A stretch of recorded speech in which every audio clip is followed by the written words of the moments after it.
Bienvenue sur Azimut, le podcast de l'orientation proposé par les spécialistes des études supérieures.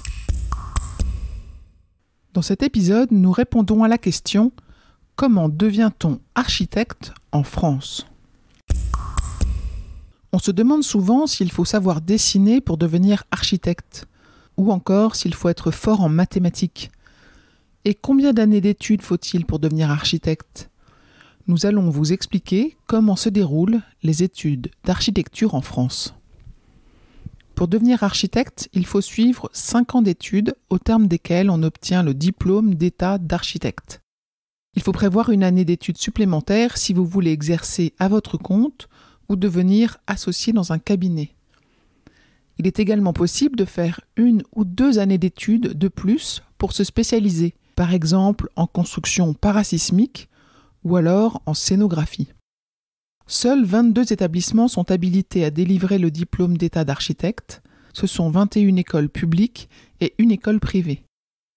Ces établissements sont accessibles après le bac en s'inscrivant sur Parcoursup. Il s'agit de formations sélectives, c'est-à-dire avec un nombre de places limité et donc une sélection des dossiers.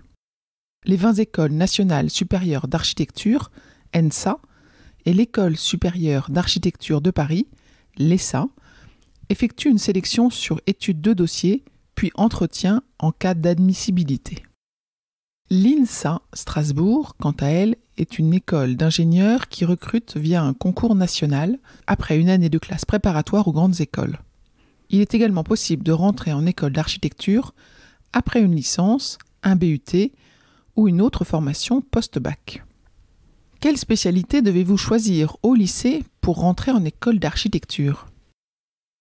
Les écoles n'exigent pas de spécialité en particulier. Les élèves peuvent choisir les spécialités qui les motivent le plus. Alors qu'attendent les écoles d'architecture de leurs futurs étudiants ?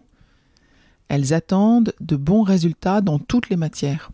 Les notes et la progression sont minutieusement étudiées. Les écoles attendent toutes une ouverture d'esprit et de la curiosité, ainsi qu'un goût pour les questions sociales, environnementales, techniques et culturelles. Il est également important de pouvoir démontrer une bonne capacité de travail individuelle et collective.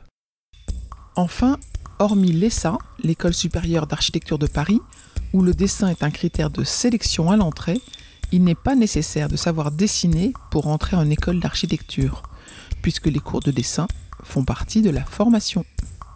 Cet épisode est terminé. À bientôt sur Azimut.